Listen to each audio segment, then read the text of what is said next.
The morning Albert Graves collapsed face first into the dirt of his own front yard, too proud to call for the doctor and too stubborn to admit that his left leg had been giving out for 3 weeks straight, was the same morning Myrtle Maddox arrived in Caldwell, Kansas, with nothing but a carpet bag, a sharp tongue, and the particular kind of determination that only comes from a woman who has already survived one impossible thing and is not afraid of a second. It was the autumn of 1878, and Caldwell sat at the edge of the Kishom Trail like a man leaning too far over a cliff, thriving on the cattle trade, loud with the boots of drovers, thick with the smell of horses and ambition and cheap whiskey. The town had grown fast and rough, the way all the cattle towns did, and its people wore that roughness the same way they wore their leather like a second skin, worked in by weather and necessity. The sky over the Kansas plain was enormous and relentless, a pale blue that stretched so wide it felt like the land itself was trying to make you feel small. Myrtle was 26 years old, a widow of 1 year, come west from Missouri where she had buried her first husband, and sold off the small dry goods shop that had barely kept them fed. She had a face that men tended to underestimate, not because she was plain, but because she was practical looking, the kind of woman whose beauty needed a second and third glance before it hit you square. Her dark hair was pinned up with the efficiency of someone who had other things to worry about, and her brown eyes had the particular quality of seeing straight through whatever nonsense happened to be standing between her and what needed doing. She had answered an advertisement in the Kansas City paper, placed by a Mr. Elias Croft who ran the general store in Caldwell and needed a capable assistant. The pay was modest, the room above the store was small, and none of that bothered Myrtle in the least. She needed work. She needed somewhere new. She needed to stop waking up in the Missouri house where everything still smelled like her dead husband's pipe tobacco and grief. Albert Graves was 31 years old and had been ranching his 300 acres south of Caldwell for going on 6 years. He had built the place himself, log by log and board by board, in the first 2 years, and had been working cattle ever since with a small crew of hired hands who respected him precisely, because he never asked them to do anything he was not willing to do himself. He was tall, dark-haired, broad in the shoulders, and possessed of a jaw that seemed carved with deliberate stubbornness by whoever had made him. He had a reputation in town for being a fair man, a straight shooter in business dealings, and entirely impossible to help. The leg trouble had started with a fall from his horse 3 weeks ago when the animal shied at a rattlesnake in the grass. Albert had hit the ground hard, and something in his left knee had wrenched in a way that sent white sparks across his vision. He had gotten up, unsaddled the horse, limped back to the house, wrapped the knee in strips of old cloth and told no one. His foreman, a wiry Texan named Pete Haskell, had noticed the limp and asked about it twice. Both times Albert had said it was nothing. Both times Pete had known better and said nothing more, because there were certain kinds of men in this world who had to be allowed to be wrong before they would ever consider being right. The knee had not healed. Instead, it had swollen, tightened, and begun to make a grinding sound when he bent it that Albert found privately alarming but publicly ignored. On the morning Myrtle arrived, he had been attempting to mend a section of fence line that ran along the north pasture, working alone because he did not want Pete or any of the other hands to see how badly he was moving, and his leg had simply given out beneath him. One moment he was upright with a fence post in his hands, the next he was on his knees in the dirt, and then, when he tried to rise, his leg refused entirely, and he went down flat, and he lay there in the dust of his own land with the morning sun climbing above the Kansas prairie, and he did not call for help, because Albert Graves had never called for help in his life, and he was not about to start. What he did do, after about 20 minutes of lying there working through the mathematics of the situation, was begin to drag himself toward the house on his elbows.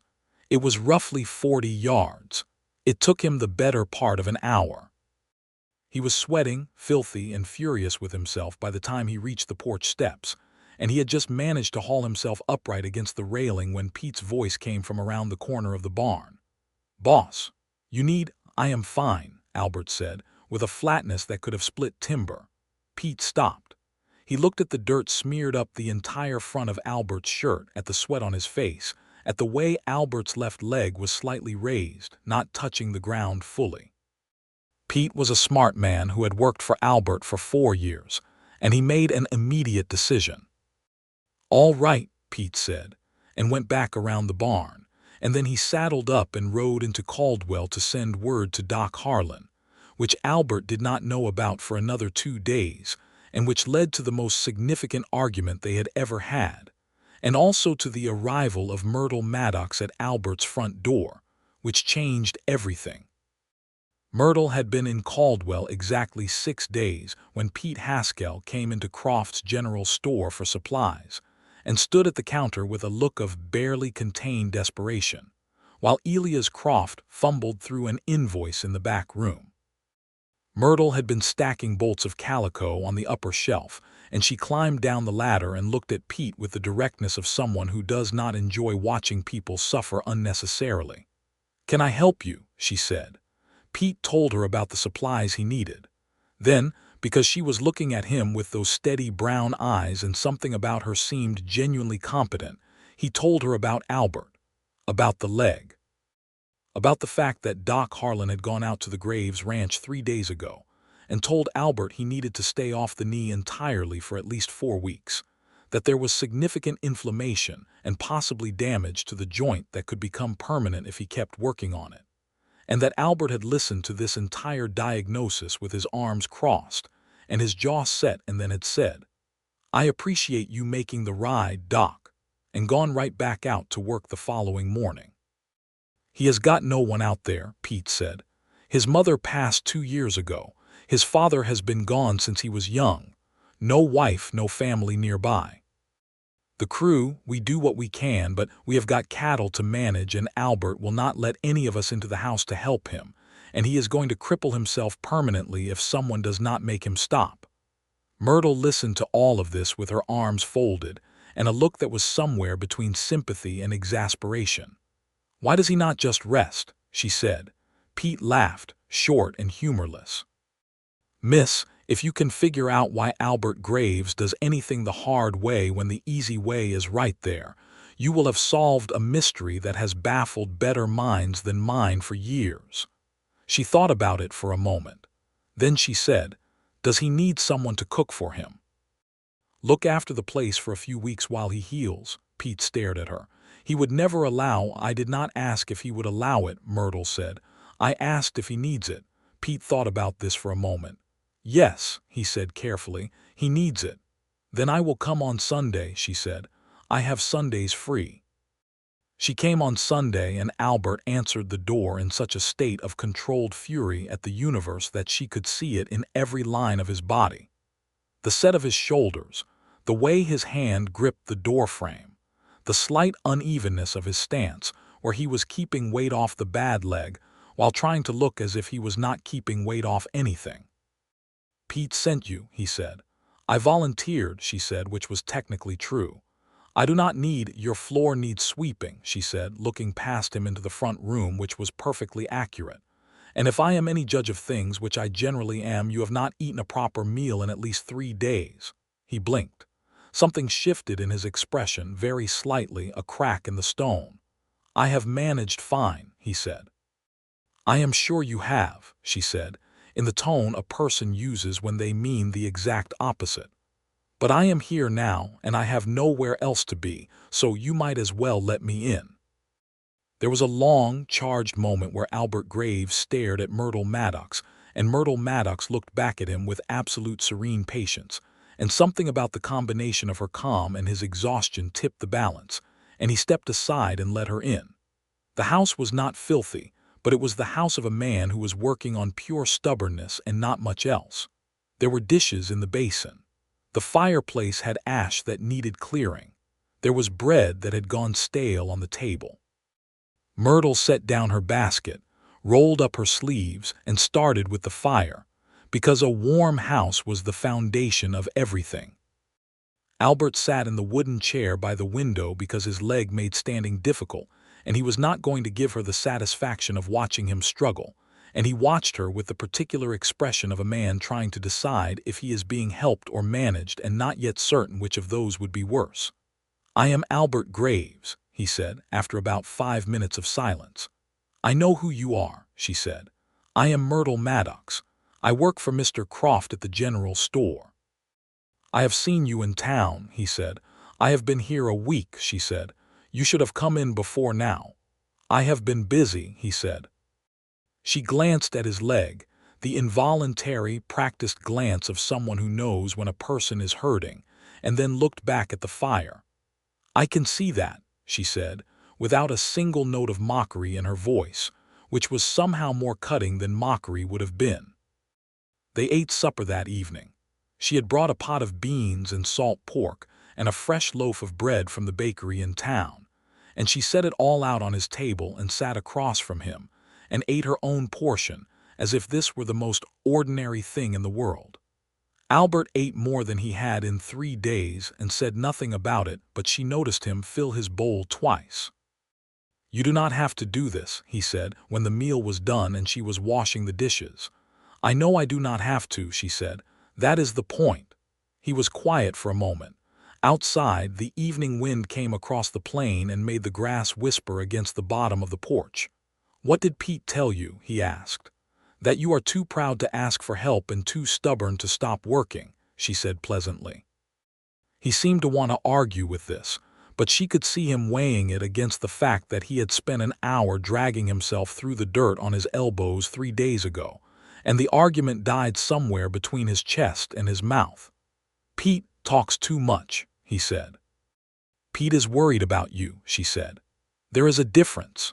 She came the following Sunday, and the Sunday after that, and somewhere between the 3rd and 4th Sunday, she began coming on Wednesdays as well, because Mr. Croft had told her she could have Wednesday afternoons, and the ranch was only 3 miles out of town, and the walk did her good, she told herself, though she was honest enough in the privacy of her own mind to admit that the walk was not particularly the reason.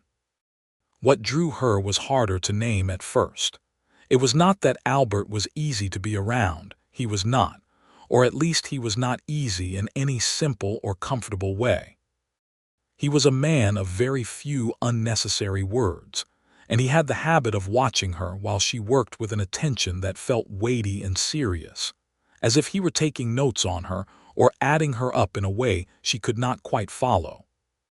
But he was also, she found, funny in the dry, unexpected way of someone who has spent a lot of time alone with his own thoughts, and when he said something that made her laugh, the surprise of it lit something in his face that he seemed almost embarrassed by, as if laughter were a thing he had forgotten he was capable of.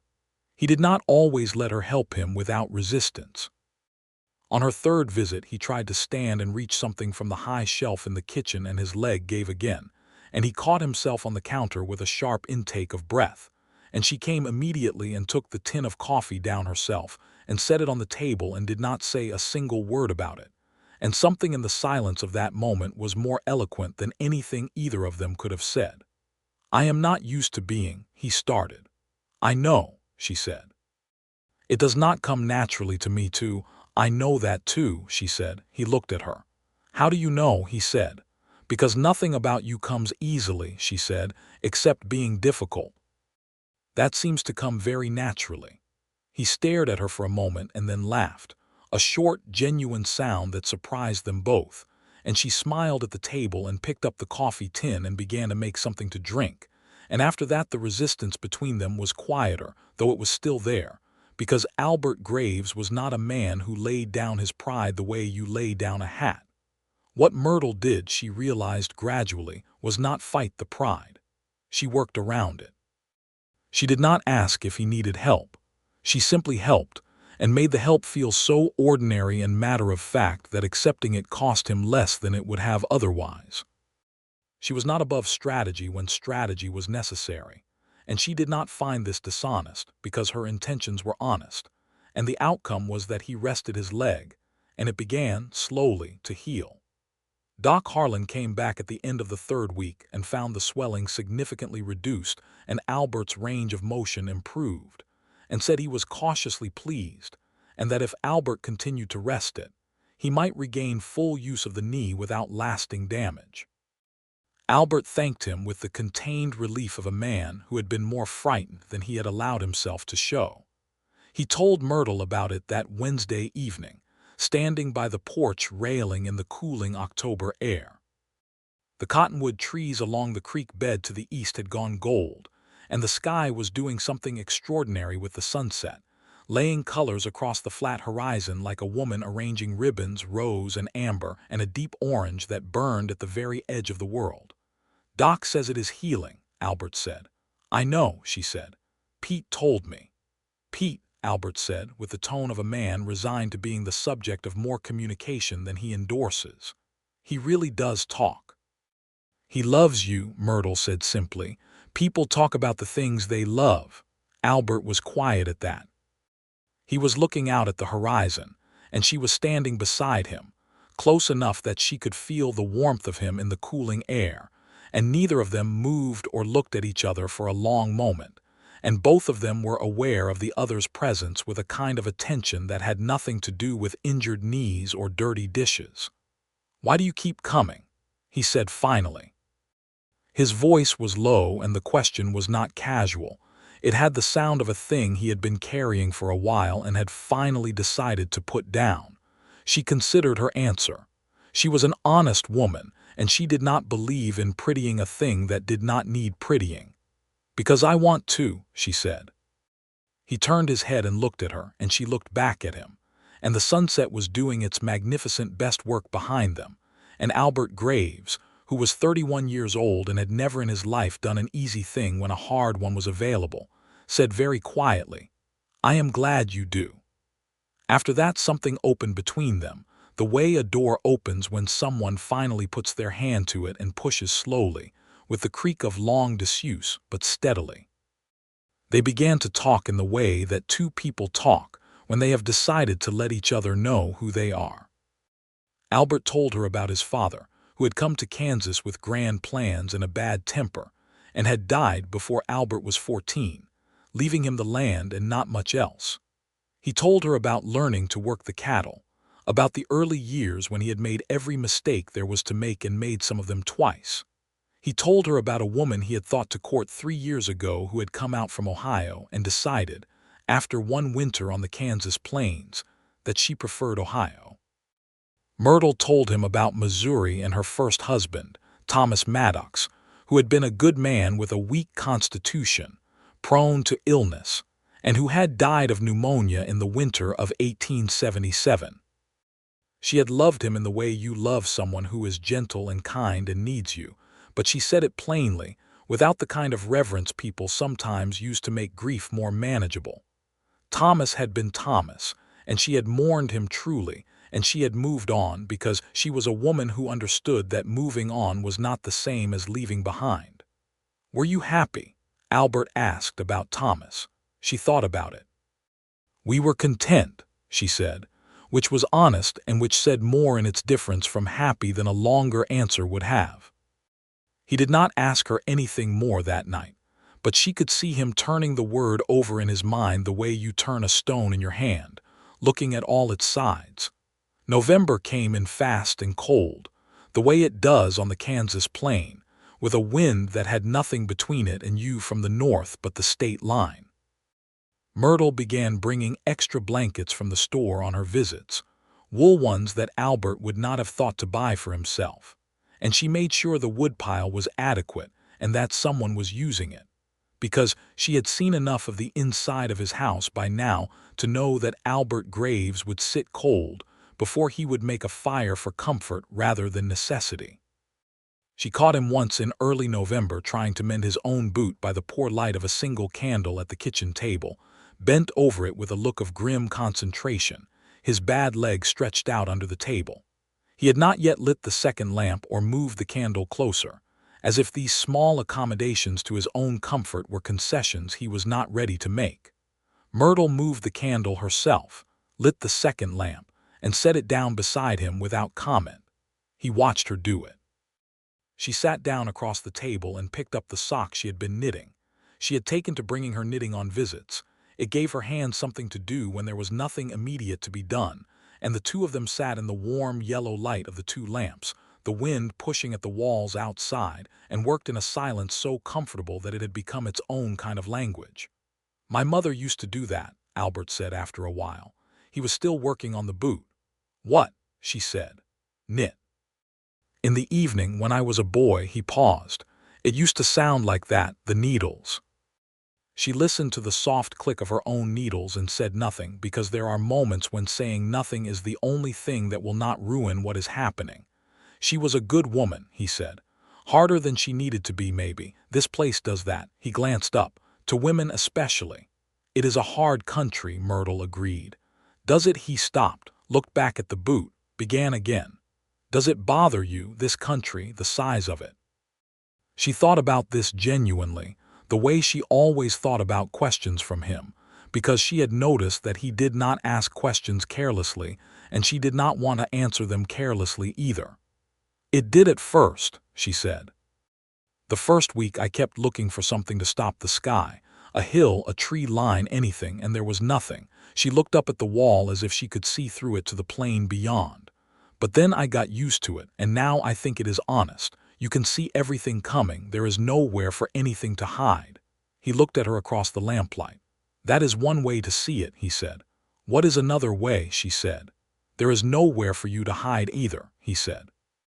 The look they shared across the table lasted several seconds longer than it needed to, and Myrtle felt something warm and complicated move through her chest, and she looked back down at her knitting with the particular attention of a woman who is trying not to smile too much.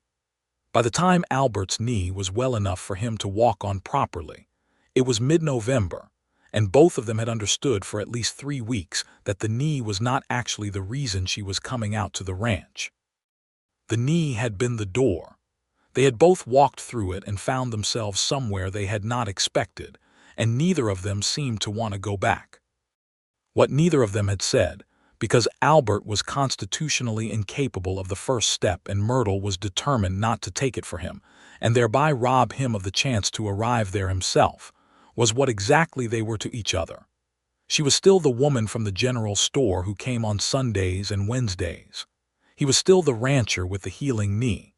But the truth was more complicated and more fine, the way true things tend to be. The crisis, when it came, arrived in the shape of a man named Denton Farrow, who ran the neighboring ranch to the east of Albert's, and who had been wanting Albert's north pasture land for 2 years. Farrow was a large, florid man in his mid-40s who wore his money visibly and his ethics quietly, and he had been making an offer on that parcel of land every few months for long enough that it had become a kind of ongoing negotiation, except that Albert never negotiated, because he had no intention of selling. Farrow came to the ranch on a Thursday morning in late November with 2 of his ranch hands and a folded paper that he presented to Albert on the porch, as if he were delivering a verdict rather than an offer.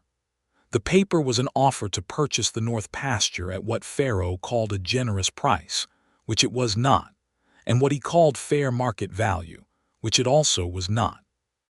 It was, in the frankest terms, a lowball offer dressed up in legal language, designed to confuse a man who had not had formal schooling, past the age of 12. Albert read the paper with a stillness that Myrtle, who had arrived for a Wednesday visit the day before, and had stayed because a cold snap had made the road to town unpleasant, and Albert had said, in his sidelong way, that there was no need to go back in this weather, had come to recognize as his most dangerous stillness, the kind that preceded something very quiet and very final. "No," Albert said. Farrow smiled in the way of a man who has heard no before, and considers it a beginning rather than an ending. "Now, Graves, let us talk through this properly. That parcel is more trouble than it is worth to you, and no," Albert said again. "The amount we are offering is, I will not sell," Albert said.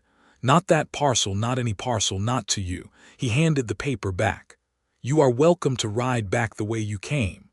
Farrow's smile tightened. He looked past Albert to where Myrtle had appeared in the doorway, drawn by the sound of raised voices, and he looked at her with the look of a man taking inventory, and then he looked back at Albert with a different kind of smile. "I heard you had a woman coming around," he said. "Did not realize the situation was quite so domestic."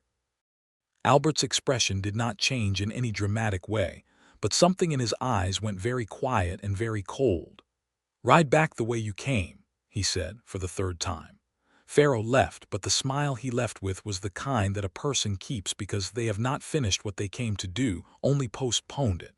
When they were gone, Myrtle came out fully onto the porch and stood beside Albert, who was watching the road with his arms crossed and his jaw set. The cold November air moved between them. After a moment she said, "He is going to come back." "He always comes back," Albert said. "Does he cause trouble?" Albert was quiet for a moment. "He has the ear of some men on the county board," he said. "He has been trying to claim that my fence line on the north pasture encroaches on a survey boundary. It does not, but if he pushes it formally, it will cost me legal fees I have not got laid aside." Myrtle looked at the road where Pharaoh had disappeared. "Do you have any documentation on the survey?" she said. Albert glanced at her. "There is a survey map from when I filed the land claim in '72. "Where is it?" "In the house." "In a box with the deed," she said. "Bring me the box." He looked at her for a moment with that searching look he sometimes turned on her, as if she had said something that surprised him in a way he was still working out.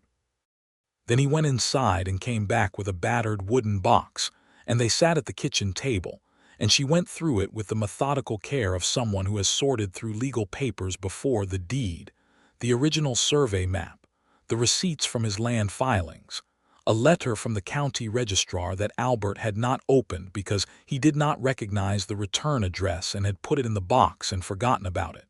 She opened the letter. It was dated 8 months ago.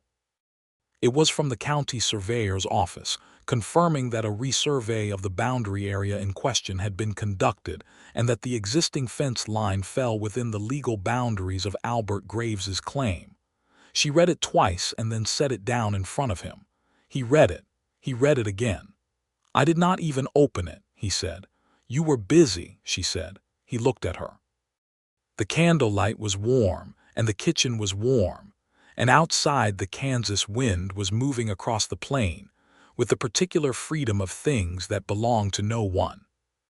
"Myrtle," he said, and her name in his mouth had a different quality than it had ever had before, softer, more deliberate, the way you say a word you have been thinking about for a long time. "Yes," she said. He stopped. He picked up the letter and put it down again.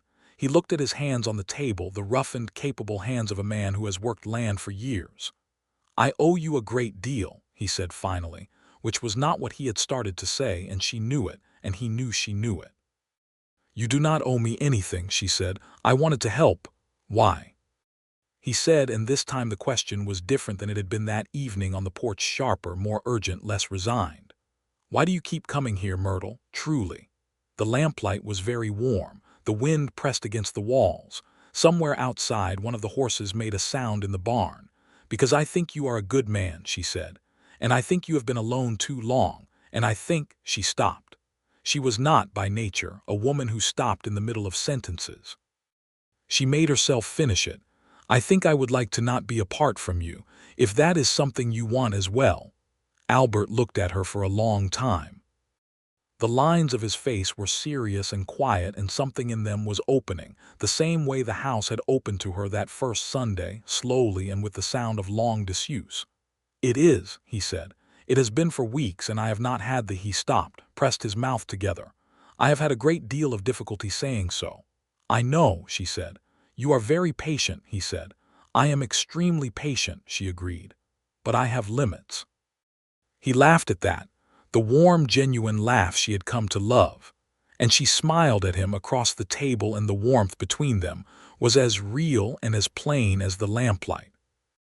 He reached across the table and took her hand, and she let him, and his hand was rough and warm and held hers with a care that was different from how he held everything else, not the grip of work, but the grip of something he did not want to drop.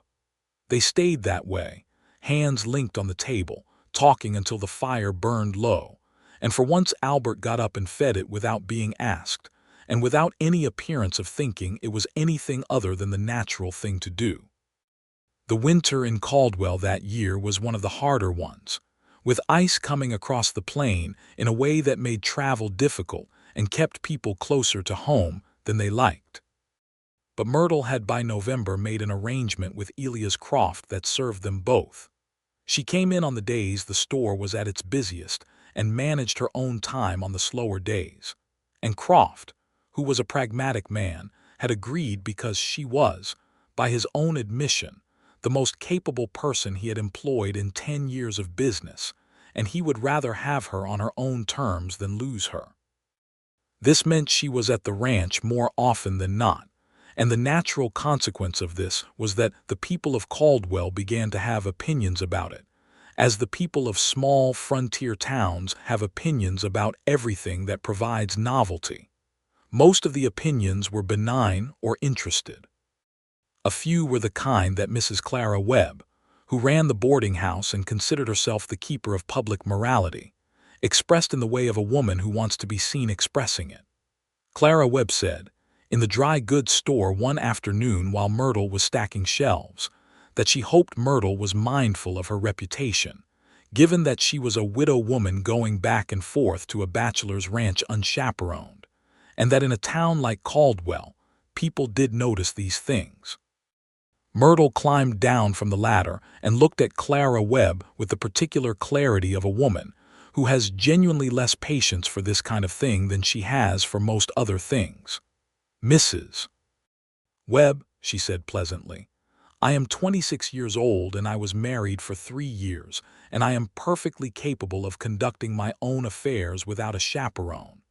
And I appreciate your concern for my reputation enormously.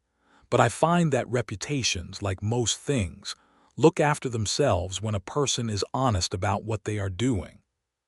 Clara Webb opened her mouth and closed it again, and departed with the dignity she could muster, which was considerable, and the argument she had planned, which had been neutralized. Albert, when Myrtle told him about it that evening, was quiet in a way that was different from his usual silence. She is not entirely wrong, he said, which surprised Myrtle. About what, she said. About the situation, he said. He was standing by the fire, his back to it, which was where he stood when he was working something out. You come and go from this ranch, and I should have said something, done something, made the situation. He stopped, started again. I'm not a man who does things halfway, he said, and I have been doing this halfway. Albert, she started. I am asking you to marry me, he said, and then seemed almost surprised by himself for having said it, as if the words had gotten ahead of his intention by a few seconds, and he stood there waiting to see if they landed. Myrtle looked at him standing by the fire, this difficult, proud, stubbornly tender man who had taken 3 months and a knee injury and a letter he had forgotten to open to arrive at this moment. And she felt the full warmth of something she had not felt since before Thomas died. Not the gentle contentment of her first marriage, but something stronger, more heated, more chosen. Albert Graves was not a man who came easily to things, and the fact that he had come to this minute had cost him something real, and she valued it accordingly. Yes, she said. He blinked. She could see him absorbing it. Then something happened to his face that she had never seen before, not the surprised laugh, not the quiet warmth, not the stubborn set of the jaw, but something entirely new, something that was open and unguarded in a way he rarely allowed himself to be.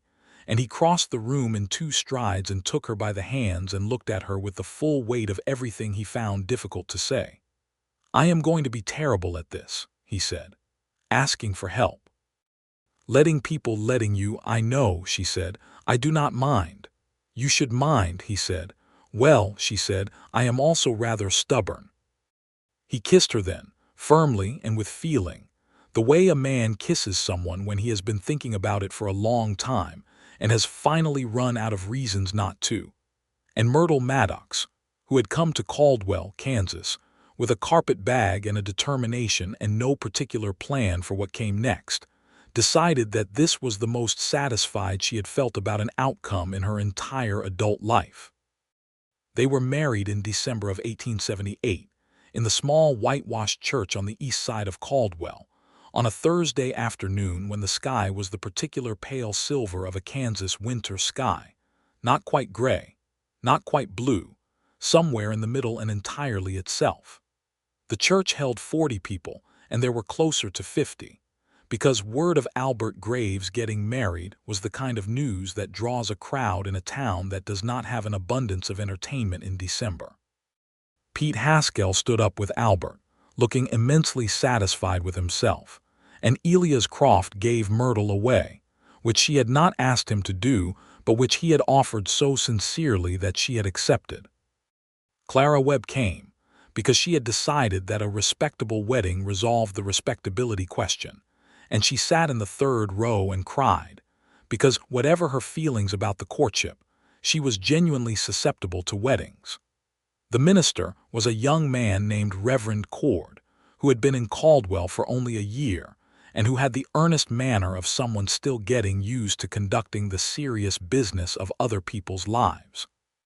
He read from the book and asked the words that were asked, and Albert said his part in a clear, low voice with the directness of a man who means every syllable, and Myrtle said hers in the equally clear voice of a woman who has thought it through and arrived here deliberately.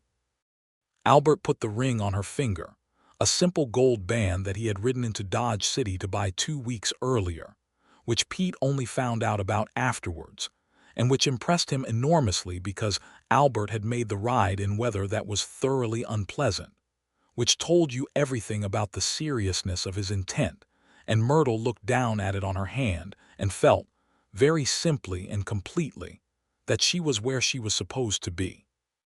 They had a modest celebration in the church hall after, with pie that half the women of the congregation had brought and coffee and apple cider, and Albert, who did not naturally enjoy being the center of attention but was managing it with determination, shook so many hands that his own hand ached, and Myrtle stood beside him the entire time.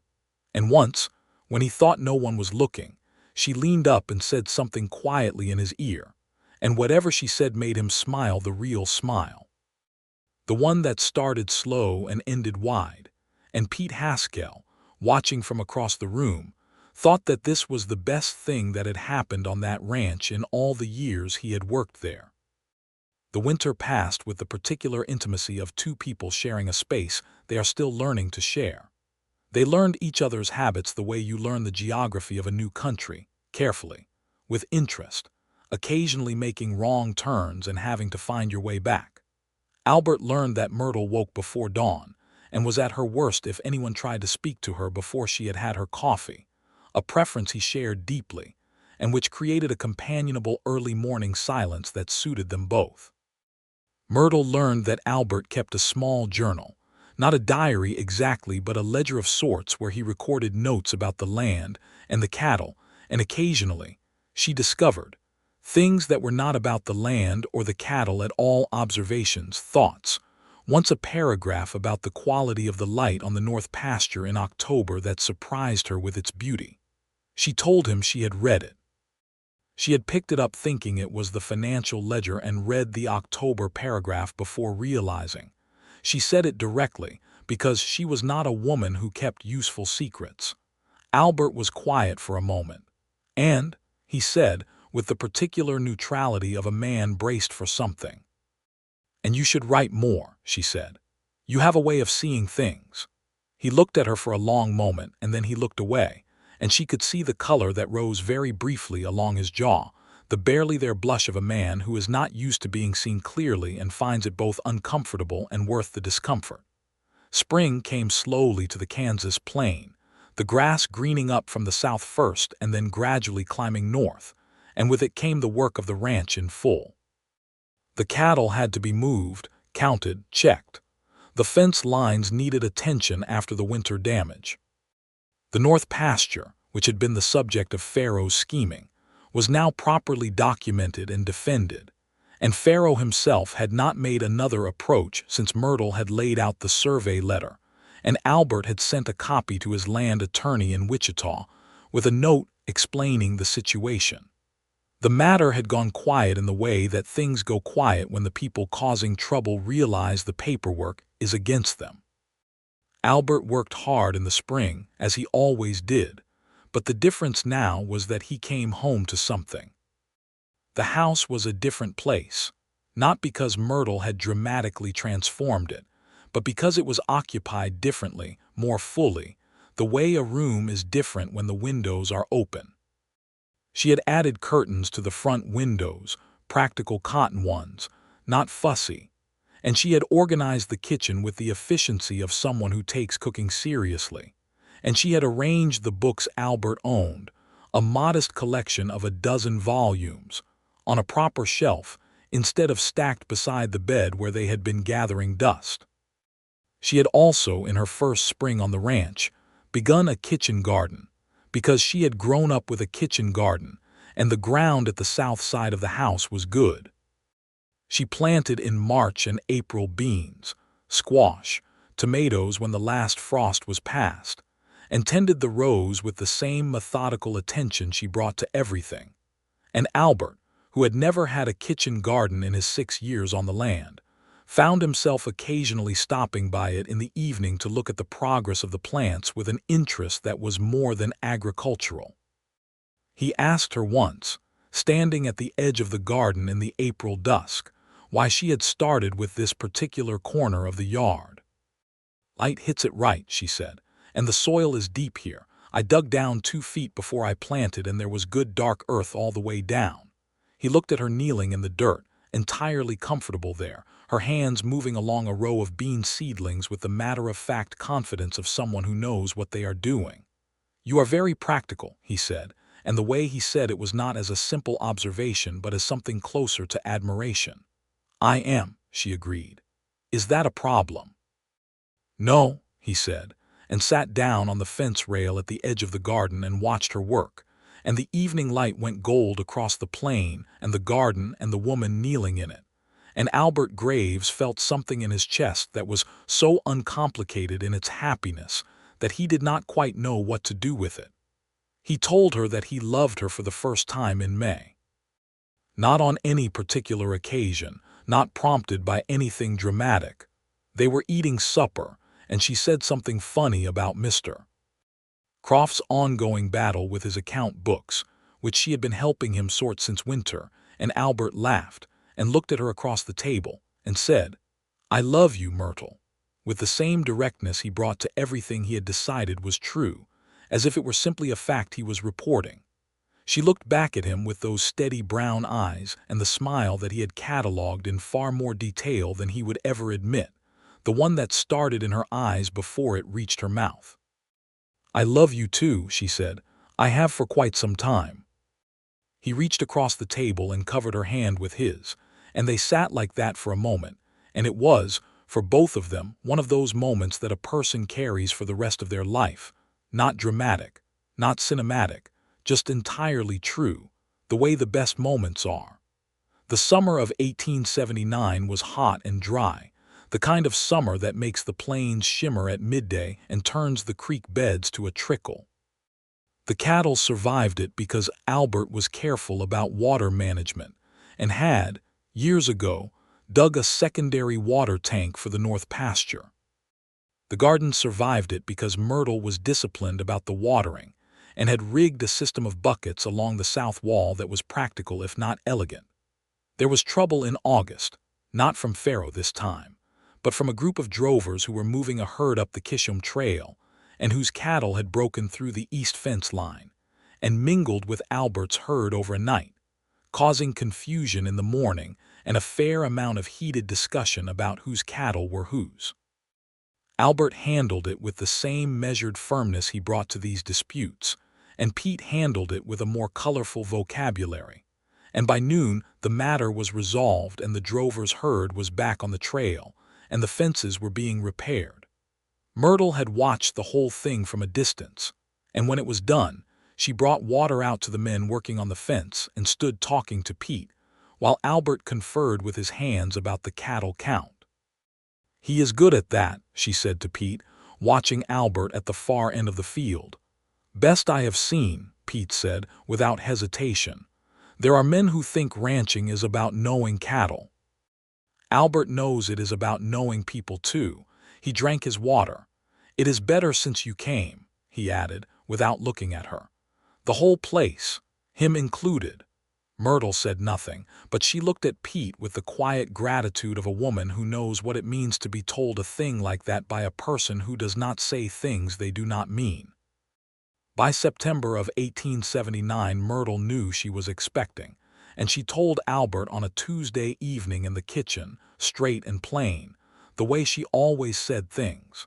She had been working the numbers in her head for 2 weeks, and she was quite certain, and she was not a woman who sat on certainty. Albert went very still. It was the particular stillness of someone who has just been handed something important and is holding very carefully so as not to drop it. He looked at her for a long moment, and she looked back at him, and she could see things moving in his face that he was not quite managing to hold back, something large and warm and slightly terrified, the way people look when they are faced with a joy they had not entirely let themselves expect. "A baby," he said, not a question. Just a word, as if he were saying it to confirm that it was a real word and had a real meaning. "Yes," she said. "In the spring, I think. March or April." He stood up from the table and came to her and put his hands on her face in a way he rarely did, the way a person does when they want to be sure the thing they are looking at is real, and he looked at her for a long moment. "Are you well?" he said. "Are you?" "I am perfectly well," she said. "I am strong as anything, you know that." "I do know that," he said, but he kept his hands where they were. She put her own hands over his. "Albert," she said softly, "we are going to be fine." He kissed her forehead, her cheek, her mouth, and held her for a moment in the kitchen, with the evening coming through the window and the sound of the planes outside, that great open breathing sound of the grass in the wind.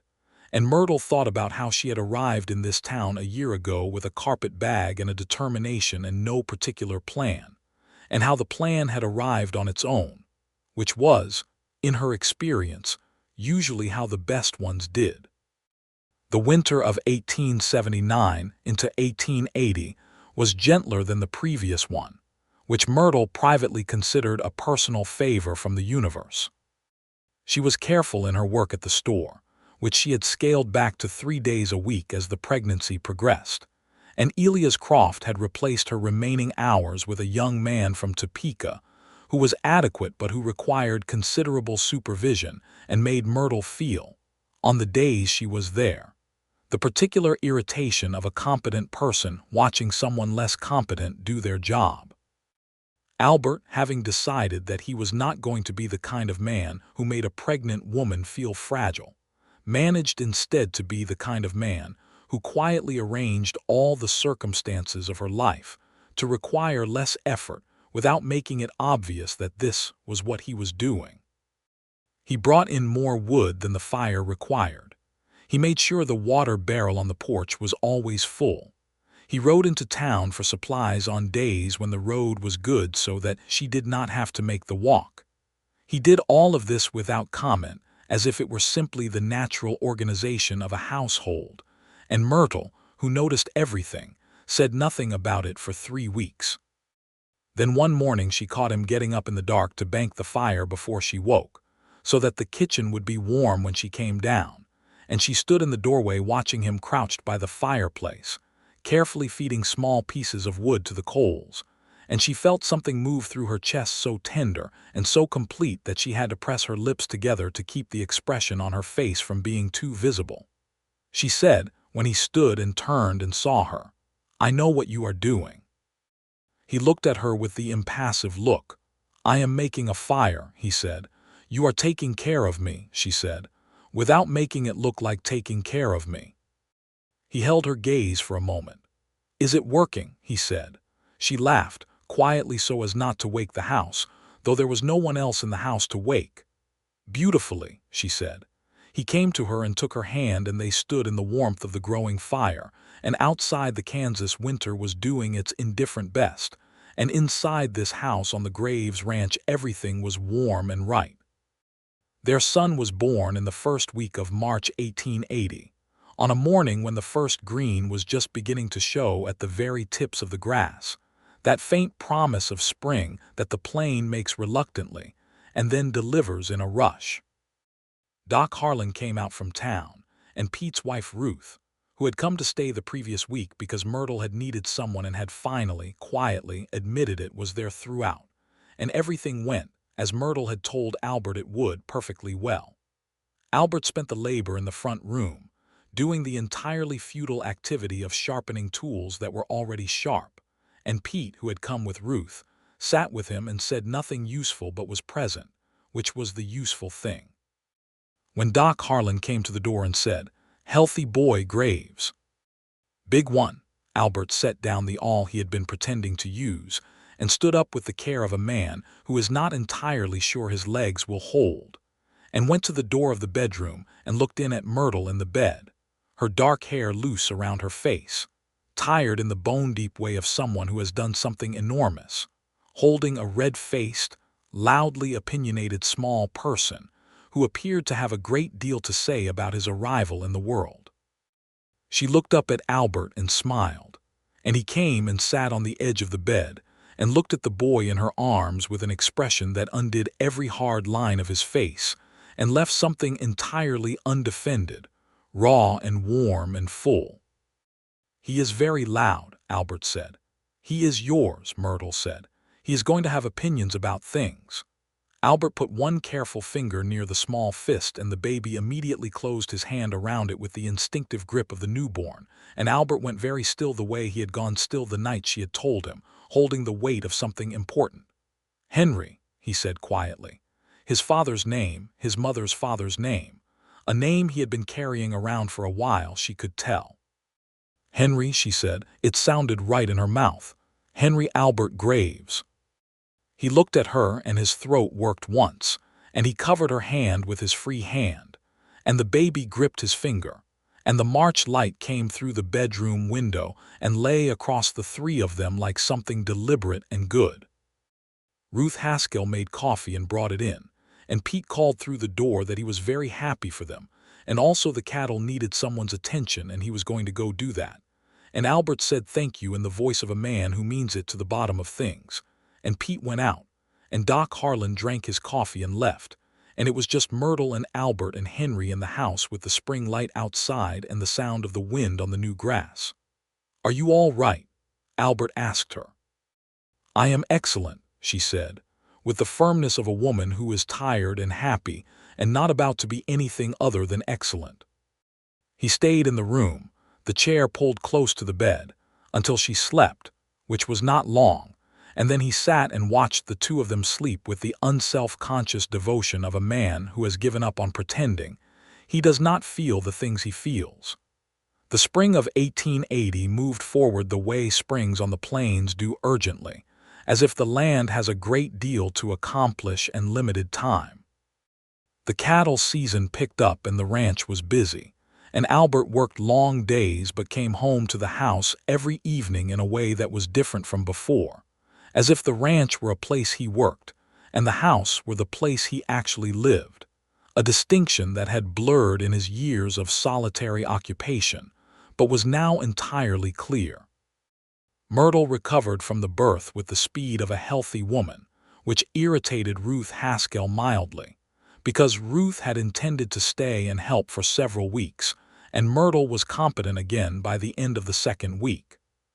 She did accept Ruth's company for the third week, because Henry was a vocal baby with strong feelings about the timing of his meals and 2 pairs of hands were genuinely useful, and also because she liked Ruth, who was funny and direct in the way of a woman who has spent enough years married to Pete Haskell to have no patience for anything that wastes time. The matter of Denton Farrow resolved itself that spring in a way that was both satisfying and instructive. Farrow, apparently having received legal advice that his claim about the boundary had no standing, made one last attempt to buy the north pasture by approaching Albert in town with what he called a final, very generous offer, and Albert, who was standing outside the feed store with Henry in his arms because Myrtle had gone into Crofts and the baby had been fussing, looked at Pharaoh over the top of his son's head with the absolute calm of a man who has nothing to prove and no patience for people who think he does. "I am going to say this one final time," Albert said, in the pleasantly even tone that Pete recognized as the one that meant business was finished. "The North Pasture is not for sale. This ranch is not for sale. Not now, not when I am old, not to you, not to anyone. If you bring this to me again, I will have no further conversation with you at all." Pharaoh looked at the baby. He looked at Albert. He saw very clearly the quality of the man in front of him, not aggressive, not hostile, simply finished with the discussion in a way that was entirely credible. He turned and walked away, and he did not raise the matter again. Not that year or any year after. Albert came into the store where Myrtle was finishing a conversation with Elias Croft, Henry now sleeping against his shoulder in the boneless way of satisfied babies.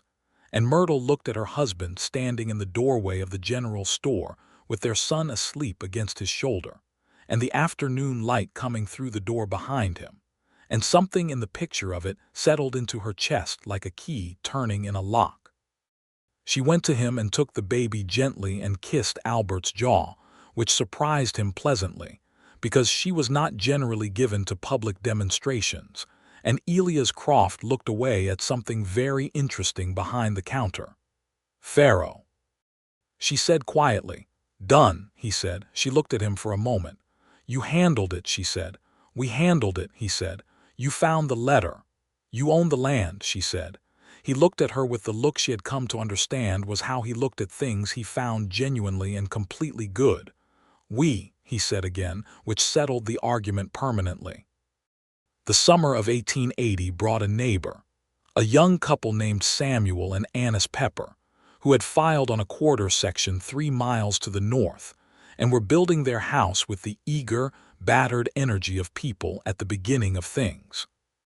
Myrtle brought them food their first week, because that was what you did, and she and Annis struck up the kind of friendship that two capable women in a difficult country form when they find each other, direct and practical and deeply loyal.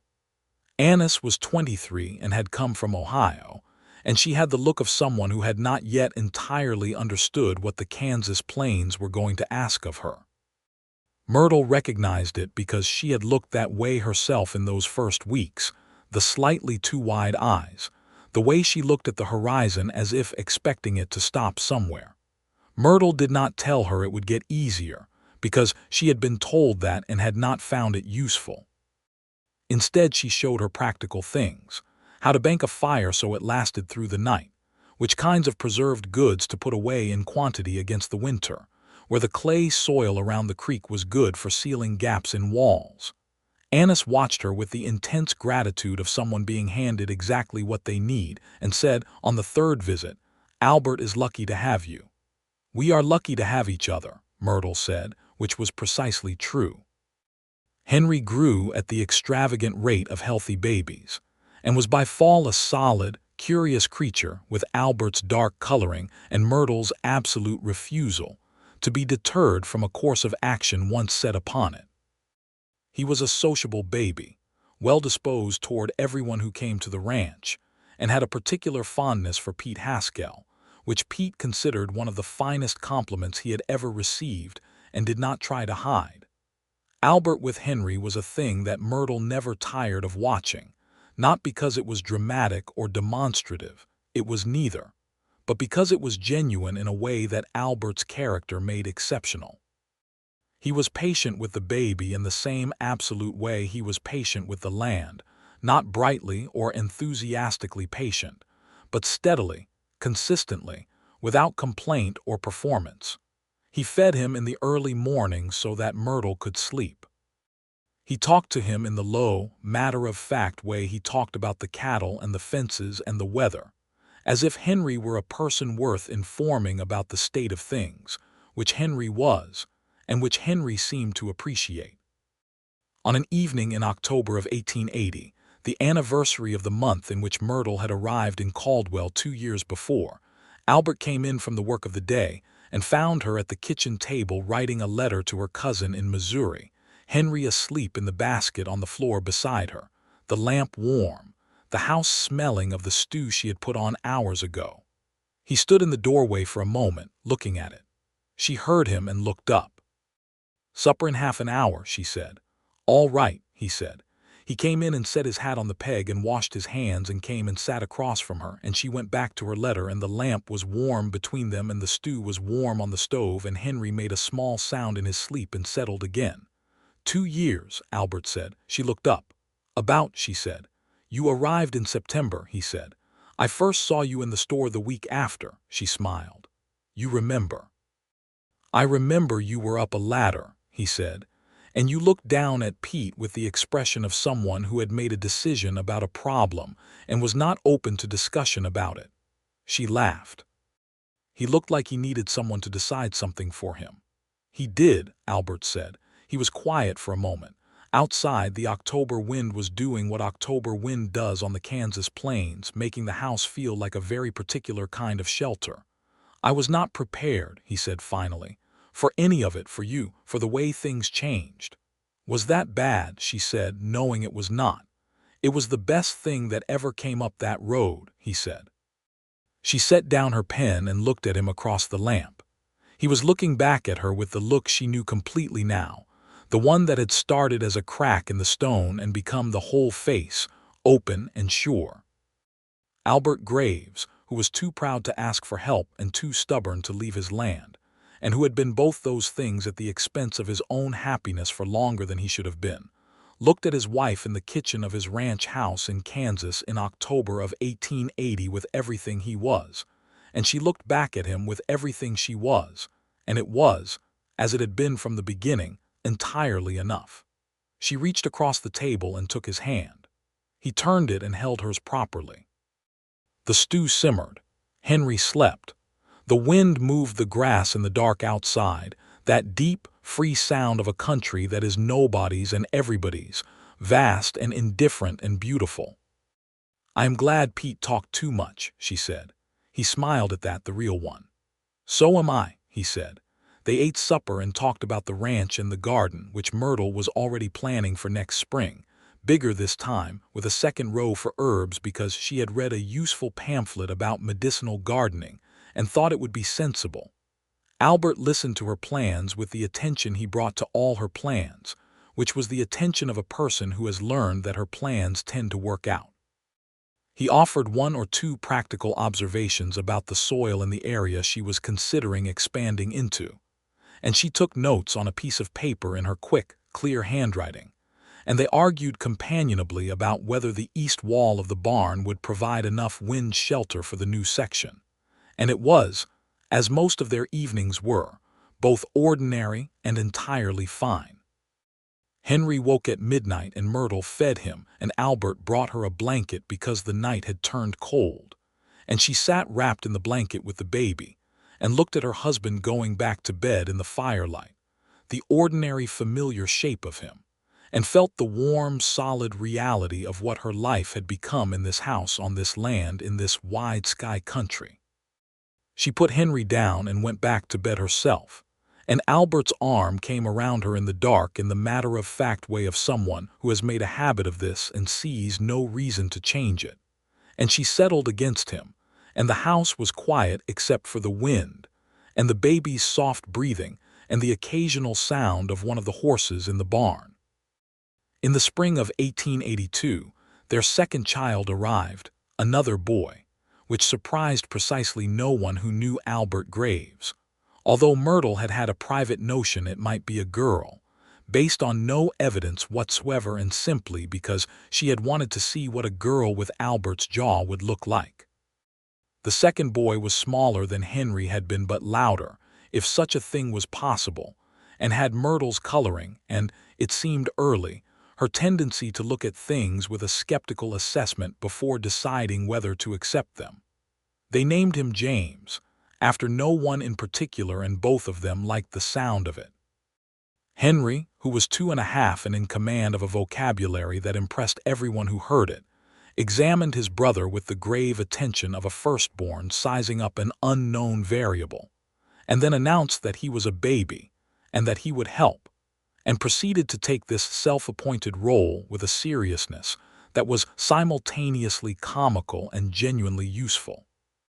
Albert, with two small boys in the house, was exactly the father Myrtle had expected him to be: steady, consistent, patient to a degree that occasionally made her wonder if she was looking at the same man who had once lain in the dirt refusing to call for help. But she understood the difference. The pride and the stubbornness were still there. They had simply found better objects. He was proud of his sons with the quiet, wholehearted pride of a man who does not need to announce a thing to mean it. He was stubborn about their well-being in the way that made him the most reliable person in the room. The ranch grew in those years. Not dramatically, not in the way of the large cattle operations that were reshaping the Kansas landscape with the coming of the railroads and the fencing of the ranges. Albert was not interested in empire building, which was a quality Myrtle had always appreciated in him. He wanted to work good land well and leave it better than he found it, and that was what he did.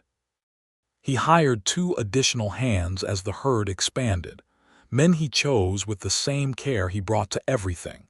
And the Graves Ranch had a reputation in that part of the county as a place that was run honestly and that treated its workers fairly, which in 1882 was not as universal a quality as it should have been. Pete Haskell stayed. Of course he did. He was as fixed to the Graves Ranch as the windmill and the water tank, and Ruth stayed too, in the sense that the Haskells had their own small place now, 3 miles west, but were present in the fabric of the Graves family's life in the way that certain friendships become family through long use.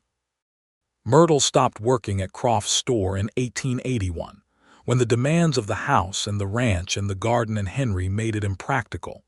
But she and Elias Croft maintained a friendship, and she occasionally consulted on his accounts, which she had a gift for organizing that he readily acknowledged. She missed the work sometimes, not the specific work, but the engagement of it, the solving of problems, the management of things. She found the garden useful for this, and she expanded it year after year until it was genuinely productive, not just for the household but for selling surplus at the Caldwell market in summer, which provided a modest income that she managed with the same methodical competence she brought to everything else. Albert, who had initially been mildly confused about why she wanted to sell garden surplus when they were not in need of the income, came to understand that it was not about the money but about the work, and once he understood this, he supported it without reservation, which was the quality in him she loved perhaps most consistently. His ability, once he understood something, to give it his full and uncomplicated backing. She expanded the herb section of the garden after reading 3 more pamphlets and the first chapter of a book on botanical medicine she had ordered from a publisher in Chicago, and she began providing dried herbs and remedies to a number of the women in Caldwell who asked for them, which led, gradually and without formal intention, to her becoming a person people came to with questions that they might otherwise have taken to the doctor, particularly on matters of women's health, where Doc Harlan was competent, but not always the first choice of the women involved. Doc Harlan, who was a self-assured man but not an insecure one, told her that she had more practical sense than 3/4 of the medical school graduates he had known, which was the most direct compliment he gave anyone, and she received it with the same matter-of-fact grace she brought to most things. By 1884, Caldwell had grown and changed in the way all the Kansas cattle towns were growing and changing, the trail drives becoming less frequent as the railroads pushed further into Texas, and the open range era moved toward its closing. The town was becoming more settled, more domestic, with schools and churches and a proper newspaper that had been running for 3 years and which Myrtle read cover to cover every week. The wildness was not gone exactly, but it was domesticated at the edges, the way a fire gets banked, still warm, still real, but contained. Albert watched these changes with the pragmatism of a man who has been on this land long enough to understand that change is not the enemy of what is good, only the constant condition of it. He adapted what needed adapting and held onto what was worth holding, and the ranch continued to be what it had always been, a working operation on good Kansas land, tended honestly. Henry started at the Caldwell School in the fall of 1885, at 5 years old, and came home the first day with a confidence that suggested he had found it satisfactory, and a complaint about a boy who had told him the wrong answer to an arithmetic problem, which Albert and Myrtle listened to with great seriousness, and then, after Henry had gone to bed, laughed about quietly in the kitchen.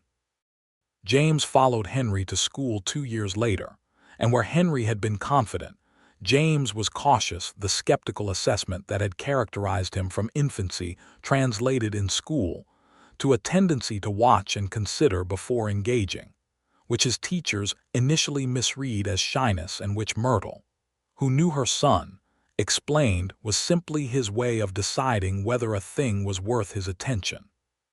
The boys grew and the ranch grew, and the years laid themselves down in the way that good years do, not in dramatic events but in the texture of days. The springs and their planting, the summers and their long work, the autumns with the harvest and the cattle and the particular beauty of the Kansas sky going amber, the winters with the fire and the lamplight and the two of them at the table, still talking, still finding new things to say, still finding the silence between the things they said as comfortable as it had always been. There were hard times, as there are always hard times. A drought in 1886 that made the summer brutal and threatened the herd.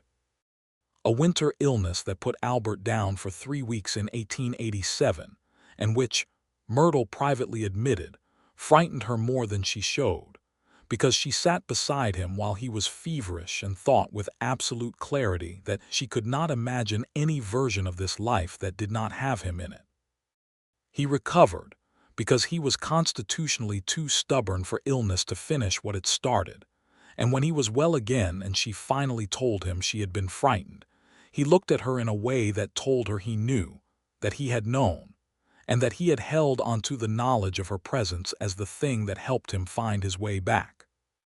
In the winter of 1888, Pete Haskell came to the ranch on a Sunday afternoon with a face that told Myrtle everything before he opened his mouth, and she put her hand briefly on his arm and said, "Tell us." And Pete told them that Ruth had passed in the night, a stroke, sudden, and that he had come because he did not know where else to go. Albert stood up from his chair and crossed the room and put his hand on Pete's shoulder, and this simple gesture Albert Graves, who did not touch people easily, reaching out without hesitation was, Myrtle thought, one of the finest things she had seen him do. Pete sat with them for hours that afternoon, and they fed him and listened to him, and said the things that help, and did not say the things that do not. The grief of losing Ruth was real, and it sat in all of them differently. For Pete, it was the grief of half his life gone silent. For Myrtle, it was the grief of a friendship that had been as plain and useful and genuine as anything she had found in Kansas. She planted a rose bush by the east fence that spring, not because Ruth particularly liked roses, but because it was the kind of growing thing that lasts, and she liked the idea of something lasting. Pete remained the foreman of the Graves Ranch, and found, in the years that followed, that the shape of his grief gradually became something he could carry alongside the other things instead of them, which is the only way grief works when you let it. And the Graves household remained what it had been to him since before Albert's knee injury. The place where there was always a meal and always a lamp on, and always people who were genuinely glad to see him. Henry Graves, at 15, was a boy who could already do most of the ranch work, and who had his father's instinct for the land and his mother's ability to read people. A combination that Pete observed privately made him potentially devastating in business dealings when he got older. He was also, at 15, the kind of boy who took his younger brother's side in arguments on principle, which James appreciated and Albert noted with quiet approval. James at 13 was still watchful, still considering, but had found in the school at Caldwell a teacher named Mr. Barrow, who ran the upper grades and who had a particular gift for mathematics, and a library of 40 books that he lent freely to students he judged, would return them.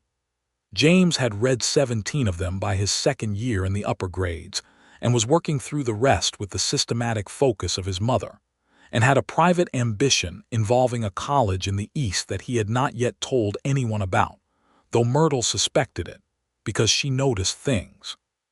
She told Albert one evening in the autumn of 1889, sitting on the porch in the cooling air watching the last of the daylight leave the sky in its extravagant Kansas way. "James wants to go to school," she said. "Beyond what is here." Albert was quiet for a moment. "College," he said. "I think so," she said. Another silence. She did not fill it. She had learned across 11 years of knowing him that Albert's silences were not empty things but working things, and filling them was rarely useful. "Good," he said finally. She looked at him. He was looking at the horizon with the steady attention he brought to all landscapes, man-made and natural. "Good," she said. "There is no reason for him to be bound to this land," Albert said. "Henry loves it. James has other things in him." He paused. "We will figure out the money." She reached over and took his hand, there on the porch, and he turned it and held hers, and the evening star appeared at the edge of the sky above the flat line of the plain, and a whippoorwill somewhere in the cottonwoods along the creek called its name into the gathering dark. "You have come a long way," she said, "from the man who would not let Pete ask a question." He looked at her with the slight, warm curve of expression that was as close as Albert Graves got to being sentimental about himself. "You came further," he said. "You came all the way from Missouri. It was worth the trip," she said.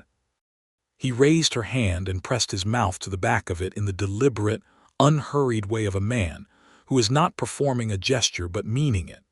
And she felt the warmth of him in the cooling evening air, and thought about the morning she had arrived in Caldwell with a carpet bag and a determination, and all the mornings since, and all the mornings still to come on this wide, straight-talking land under this enormous honest sky. They stayed on the porch until full dark, talking about Henry and James, and the south fence that needed replacing, and the new canning method Myrtle had read about in a pamphlet from the Agricultural Extension, which Albert agreed to try on the condition that she not make him eat anything that came out of it until she had confirmed it was safe, which she agreed to because she found his caution about new food preservation methods both irrational and deeply endearing.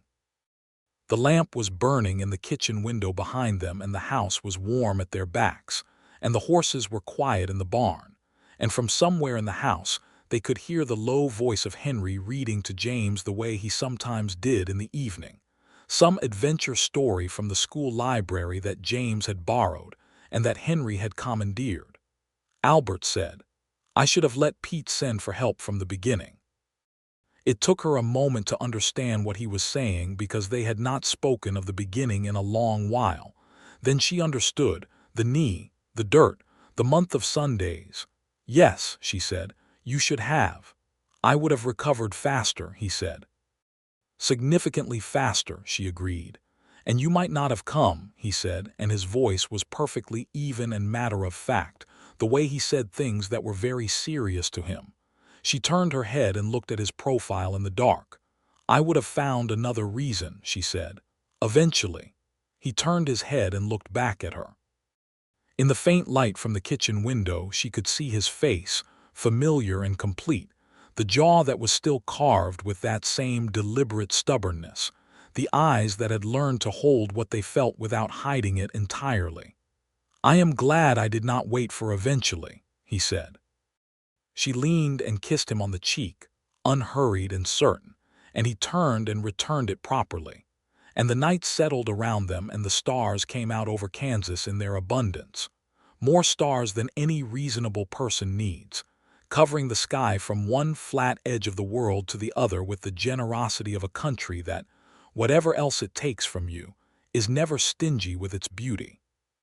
They went inside, into the warmth and light of the house, and Albert put his arm around her as they crossed the threshold, and the door closed behind them on the night and the stars and the wind in the grass.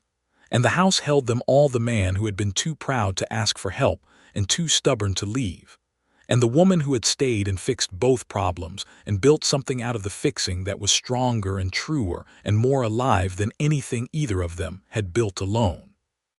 Henry and James grew into men on that land, as their parents had grown into themselves on it, shaped by the same sky and the same seasons and the same particular combination of hardness and beauty that the Kansas plains offer to everyone who is willing to stay long enough to receive it. Henry stayed on the ranch and became, in time, the kind of rancher his father was: fair, steady, unlikely to ask for help but capable of it, which was an improvement Albert acknowledged with satisfaction. James went east to study mathematics and came back to Kansas after 6 years with a degree and a quiet, clever woman from Illinois named Clara, and settled in Wichita, close enough that they came to the ranch for holidays and summer weeks, and the Graves kitchen was full of noise and argument on those occasions in the very best possible way. Albert's knee, the one that had started everything, gave him occasional trouble in cold weather for the rest of his life, a low ache that he bore without complaint, and which Myrtle treated with the herbal remedies she had long since refined to an art. He never once, in all those years, made it a source of difficulty or resentment. It was simply the thing that had happened, and what had come from it was so abundantly good that he considered himself, on the whole, fortunate to have fallen off his horse.